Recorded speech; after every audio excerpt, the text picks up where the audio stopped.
आयुष्मान साहब, मैं फिर से आप कोलाखे साहब एक बार बाहर जाके फिर से रिकनेक्ट करिएगा, आवाज नहीं आ रही है। आयुष्मान साहब, मैं मैं अपनी समझ के लीगली आपकी पोजीशन जरा समझना चाहूंगा। ये बिल्कुल सही बात है कि ये सारे जो इस तरह की एजेंसीज होती हैं, ये रिकमेंडेशन करती हैं, क्योंकि ये कार्यकारी वो नहीं है, एग्जीक्यूटिव बॉडी नहीं है। लेकिन इनका कुछ मतलब इनका एक रिकमेंडेशन माने रखता है, और उसी की रिकमेंडेशन की वजह से ही इन मोदी जी का वीसा उस बार, सिर्फ वीसा ही नहीं, उन्होंने वीसा डिनाई नहीं हुआ था पुल, इवन जो रेगुलर वीसा उनको मिला हुआ था वो रिवोक भी कर दिया था उन्होंने। मैं ये बात इसलिए कह रहा हूं कि मेरे एक दर्शक कह रहे हैं कि ये जो इनके अध्यक्ष हैं इस समय, कोई डॉक्टर, वो डॉक्टर साहब पाकिस्तानी मूल के हैं।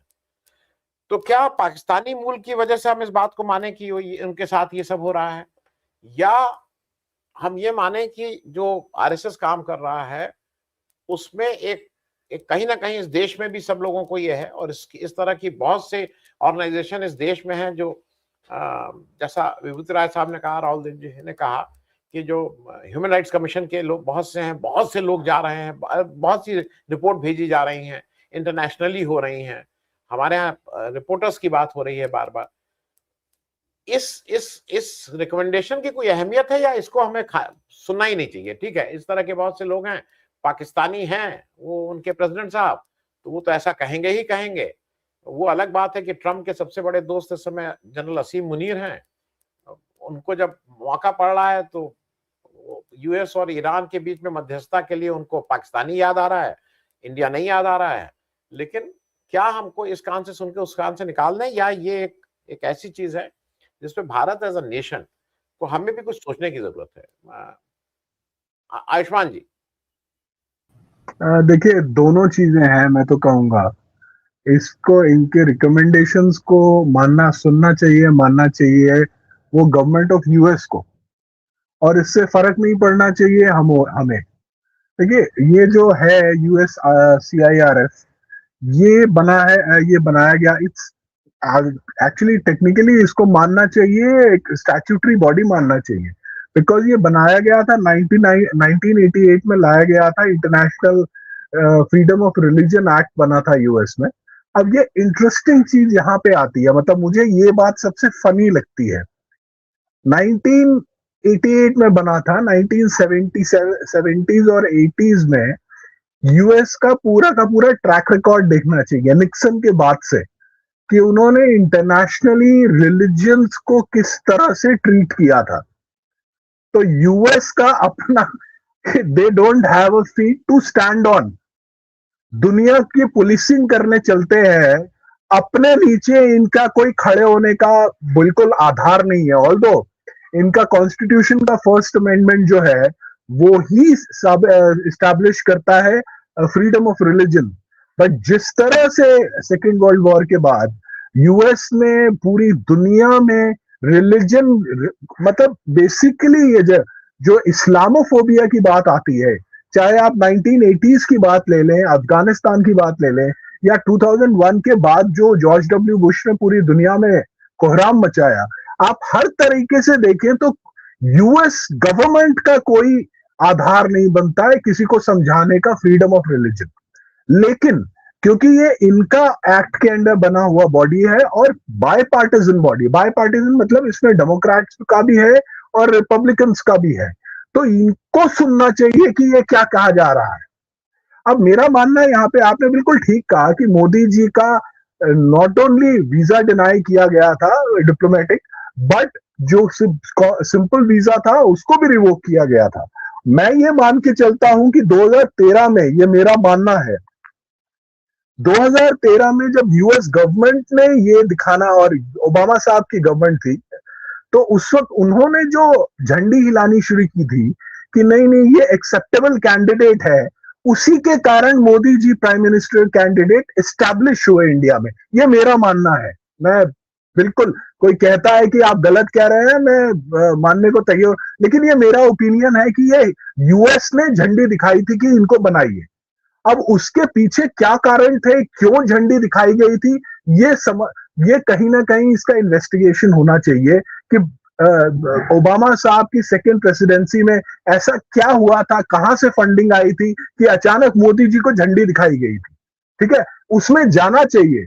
लेकिन ये जो संस्था है जो ये कह रही है कि आरएसएस क्यों आ रहा है, सबसे पहले तो जस्टिस कोलशे पाटिल से आज मैं थोड़ा सा डिसएग्री करूंगा कि आरएसएस कितना पानी में है, हम नहीं, भारत जानता है, भारत का बच्चा बच्चा जानता है कि आरएसएस कितना पानी में है, भारत का बच्चा बच्चा जानता है कि आरएसएस क्या चीज है और कितनी बड़ी गंदगी है इनके दिमाग में जो ये पूरे दुनिया देश में फैला रहे हैं। लेकिन एनीवे ठीक है, जाने देते हैं उसको। भागवत साहब, ये बिल्कुल ठीक आपने बात उठाई कि वो सावरकर साहब जो केस लेके गए हैं उसमें जाके बोल रहे हैं गोपाल गोडसे और अपना नाथुराम गोडसे मेंबर्स थे आरएसएस। किसी को डाउट था कभी? आपको डाउट था? ये मुझे तो डाउट नहीं था। ठीक है, चलिए, अच्छा किया उन्होंने बोला। इंटरेस्टिंग बात यह है कि जिन्होंने ये सावरकर साहब को पुटअप किया ये केस डालने के लिए, अब वो हाई कोर्ट जा रहे हैं, बोल रहे हैं कि स्टे किया जाए ये केस क्योंकि इसमें बेकार की बातें बाहर आ रही हैं।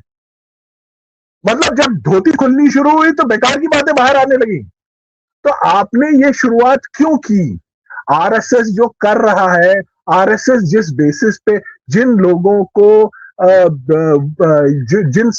अच्छा, बाय द वे, यूएस में जो आरएसएस से जुड़ी हुई संस्था है उसका नाम क्या है? हिंदू, मुझे ध्यान याद नहीं ना, क्या है? आपको याद है आनंद जी?